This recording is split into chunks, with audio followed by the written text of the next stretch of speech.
नमस्कार। आज मैं आपको पशुपतिनाथ व्रत कब शुरू करें, कितने करें, पूजा विधि, मंत्र, नियम, भोग, क्या खाएं, इन सब के बारे में बताने जा रही हूँ। सबसे पहले जानते हैं कि पशुपतिनाथ का अर्थ क्या है। पशु मतलब है जीव, पति मतलब स्वामी और नाथ का मतलब है भगवान, मतलब इस संसार रूपी वन के सभी पशुओं के अधिपति हैं। भगवान पशुपतिनाथ सभी पशुओं के मालिक हैं, नाथ हैं, इसलिए उन्हें पशुपतिनाथ कहते हैं। दोस्तों, ये व्रत भगवान शिव को समर्पित है। भगवान पशुपतिनाथ की शरण में जाके अगर पूरी श्रद्धा और विश्वास के साथ ये व्रत किया जाए तो हर मुसीबत, हर संकट से बाहर निकला जा सकता है। रुके हुए कार्य आसानी से पूरे हो जाते हैं, मतलब आपकी हर मनोकामना पूरी हो सकती है और समस्त पापों का नाश होता है। दोस्तों, पशुपतिनाथ व्रत स्त्री और पुरुष कोई भी कर सकता है। अब ये व्रत लोग दो तरह से करते हैं। पहली विधि के अनुसार पशुपतिनाथ व्रत की शुरुआत आप किसी भी सोमवार से कर सकते हैं और कभी भी इसकी शुरुआत की जा सकती है और 5 सोमवार तक इस व्रत को कर सकते हैं। मान्यता है कि 5 सोमवार से ही आपकी हर मनोकामना पूरी हो सकती है। इस व्रत के लिए सबसे पहले सोमवार को सुबह जल्दी उठकर स्नान करें, साफ हल्के रंग के वस्त्र पहने, पुरुष सफेद वस्त्र धारण करें, सूर्य देव को जल अर्पित करें, पूजा की थाली तैयार करके पूजा की सब सामग्री रख के जैसे जल, गंगा जल, पंचामृत, अक्षत, चंदन, इत्र, बेलपत्र, शमी पत्र, दुर्वा, सफेद फूल, धतूरा, मौली, भोग प्रसाद में मिठाई, फल, लौंग, इलायची, धूप, दीप, दक्षिणा, मंत्र जाप के लिए रुद्राक्ष की माला आदि सब भगवान की प्रिय वस्तुएं अपनी श्रद्धा के अनुसार रख के आपको शिवालय जाना है, जहाँ शिव जी का पूरा परिवार हो। जाके पूजा अर्चना करें। अगर आपके पास कुछ सामग्री नहीं भी है तो कोई बात नहीं, आप श्रद्धा और प्रेम के साथ जितनी भी सामग्री है उससे पूजा करें। मंदिर जाके भगवान को प्रणाम करें, व्रत का संकल्प लें, विधिवत बाबा का अभिषेक पूजन मंत्र का जाप करते हुए करें। जैसे कोई भी शिव जी की पूजा करते हैं, बस वैसे ही आपको करना है। पूरे शिव परिवार की पूजा करें, वहीं पर बैठ के जितना ज्यादा संभव हो मंत्र का जाप करें। आप शिव जी के पंचाक्षरी मंत्र का जाप भी कर सकते हैं, नहीं तो पशुपतिनाथ भगवान के इस मंत्र का जाप करें, ओम पशुपतिनाथाय नमः। उनकी पूजा भी आपको मन में पशुपतिनाथ भगवान का ध्यान करते हुए करनी है। आरती करें, अपनी मनोकामना पूरी करने के लिए प्रार्थना करें और क्षमा याचना करें। एक बात का ध्यान रखें कि पहला व्रत पूजा आप जिस मंदिर में करेंगे, बाकी के सारे व्रत भी उसी मंदिर में ही करने होंगे। इसलिए महादेव के ऐसे मंदिर जाएं जिसमें आप आसानी से सारे व्रत के दौरान पूजा कर सकते हैं। शाम को प्रदोष काल में भी उसी मंदिर में आपको फिर से पूजा करनी है, इसलिए सुबह की पूजा करने के बाद पूजा की थाली को वैसे ही पूजा घर में रख दें, उसे साफ नहीं करना है। उसी पूजा की थाली में उसी सामान का आपको शाम की पूजा में भी इस्तेमाल करना है। शाम के समय प्रदोष काल में एक बार फिर से पूजा के लिए स्वच्छ होकर पूजा की थाली में 6 घी के दिए बिना जलाए रखें।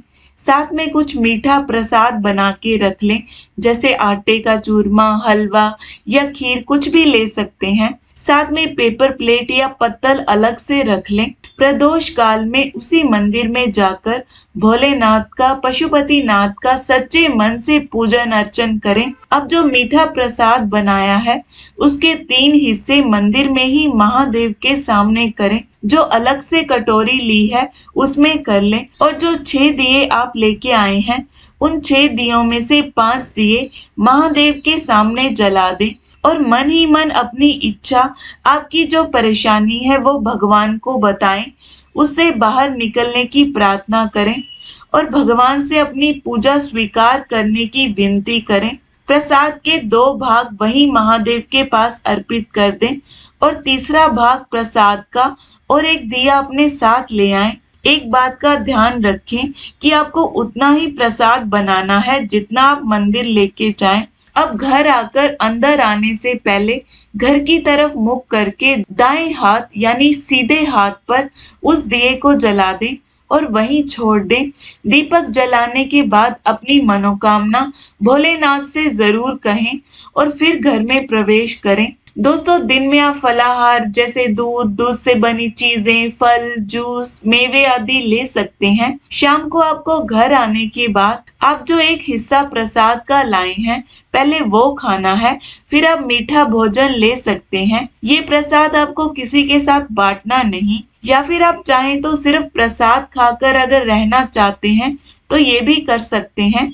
नमक आपको इस दिन नहीं लेना है। इसी तरह से आपको हर सोमवार को व्रत पूजा करनी है। फिर आखिरी यानी 5वें सोमवार को भी आपको वैसे ही व्रत पूजा करनी है। वैसे ही पूजा की थाली लेके जाएं। इस दिन पूजा की थाली में आपको एक नारियल और 108 बिलपत्र भी रखने हैं। पूजा करने के बाद एक एक करके 108 बिलपत्र मंत्र बोलते हुए अर्पित करें और नारियल पर 7 बार मोली लपेटें और उस नारियल पर 11 रुपए रखकर भोले बाबा को अर्पित करें और हाथ जोड़कर भगवान से अपनी मनोकामना पूर्ति के लिए प्रार्थना करें। बाकी सब पूजा आपको वैसे ही करनी है।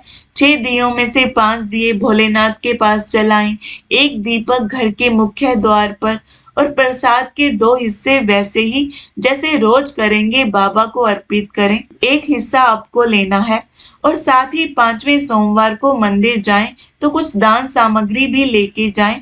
अपनी क्षमता के अनुसार मंदिर के ब्राह्मण को दान दक्षिणा प्रदान करें। एक समय का कच्चा खाना दे सकते हैं और अपने सामर्थ्य के अनुसार जो भी आप दे सकते हैं दें, चाहे तो वस्त्र आदि भी दे सकते हैं। अब कुछ नियमों के बारे में जानते हैं। इस व्रत से पहले निष्पाप होना है।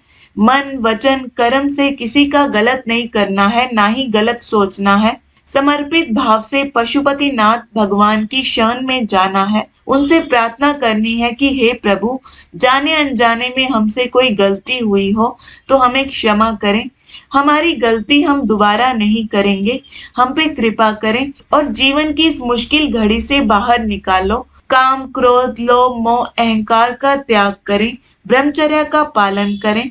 और अगर व्रत के दौरान किसी महिला को पीरियड्स आ जाएं, तो वो व्रत रखे, पूजा नहीं करनी। पूजा आप अपने परिवार के किसी भी सदस्य से करवा सकती हैं। अब मैं आपको शिव पुराण में वर्णित पाशुपति व्रत की विधि के बारे में बताती हूँ। शिव पुराण में पाशुपत व्रत शुरू करने का सबसे अच्छा समय चित्रा युक्त पूर्णिमा बताया है। ये वर्ष में एक ही बार चैत्र के महीने में आती है। शिव पुराण में इसी समय को उत्तम समय बताया है, पर आप चाहें तो अन्य पूर्णिमा से भी प्रारंभ कर सकते हैं। जब पूर्णिमा सोमवार के दिन पड़े तब से भी शुरू कर सकते हैं। आप ये व्रत लगातार कर सकते हैं।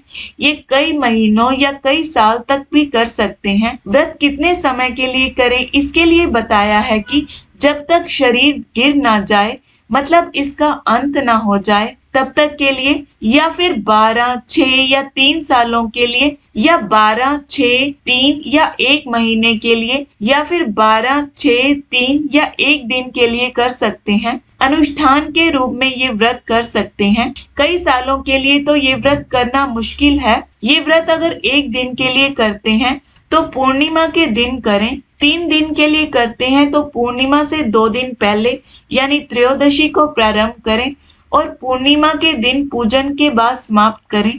यदि 6 दिनों के लिए करते हैं तो पूर्णिमा से 6 दिन पहले करें। इसमें भगवान शिव की पूजा आपको सुबह भी करनी है और प्रदोष काल में भी। शिवालय जाके पूजा करना उत्तम है, पर आप घर पर भी पूजा कर सकते हैं। शिव पुराण में अलग अलग रत्नों और धातुओं के शिवलिंग की पूजा का विधान बताया है।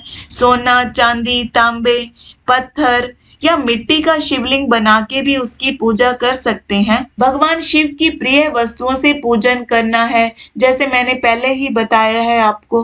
भगवान पशुपतिनाथ का ध्यान करते हुए अभिषेक पूजन करना है। जो भी अर्पण करें मन में पशुपतिनाथ का स्मरण करके ही करें। भगवान पशुपतिनाथ 5 मुखी हैं, इसलिए हर एक रूप के लिए एक दीपक प्रज्वलित करना है। सुबह और शाम 5-5 दीपक जलाएं। भगवान पशुपतिनाथ को जो भी अर्पित करें वो 5 बार करें। दोस्तों, भगवान पशुपतिनाथ के 5 मुख हैं। हम शिवलिंग की पूजा करते हैं, पर हमें अंतर मन में ध्यान करना है कि पंचमुखी भगवान हमारे सामने हैं। हम उनकी आराधना कर रहे हैं। बिल पत्र जरूर अर्पित करें। शिव पुराण में 1000 बिल पत्र अर्पित करने का विधान है, पर आप कम से कम 108 जरूर करें। वैसे तो लाल कमल, श्वेत कमल, नील कमल, स्वर्ण कमल और भी कई चीजें भगवान को अर्पित करने का विधान बताया है और कई कठिन नियम बताए हैं, पर आप जितना श्रद्धा और भक्ति से कर सकते हैं करें। जैसे आप कोई भी शिव जी की पूजा करते हैं करें। प्रदोष काल में भी विधि विधान से पूजा करें। जैसे सुबह करो वैसे ही अगर मंदिर में की है तो मंदिर में करें, नहीं तो घर पर करें। भगवान को अर्पित भोग का एक हिस्सा आप भी ग्रहण करें और पहले बताए सारे नियमों का पालन करना है। व्रत संपूर्ण पवित्रता से होना चाहिए। अन्य नियम शिव पुराण में बताया है कि इस समय अशुद्ध जगह नहीं जाना है। सूतक वाला घर या मासिक धर्म वाली महिला से अंतर बनाए रखें। भूमि पर सोएं। निरंतर क्षमा, दान, दया, सत्य भाषण और अहिंसा पर तत्पर रहें। अगर किसी धातु के शिवलिंग की पूजा कर रहे हो तो बाद में इसे ब्राह्मण को दान या शिव मंदिर में स्थापित कर सकते हैं। मिट्टी का हो तो विसर्जन कर सकते हैं। आखिरी दिन अपने सामर्थ्य के अनुसार मंदिर में गरीबों को दान दक्षिणा जरूर दें। भक्त पुरुष निष्काम भाव से शिव की प्रीति के लिए ही सब कुछ करे। भोजन आपको वैसे ही करना है। सुबह फलाहार और शाम के प्रसाद के बाद एक समय मीठा भोजन ले सकते हैं, या फिर सिर्फ प्रसाद खा के व्रत रहना चाहें तो वो भी कर सकते हैं। दोस्तों, जैसे भी भगवान की पूजा व्रत करें, बस श्रद्धा से, प्रेम से, पूर्ण समर्पण के साथ करें।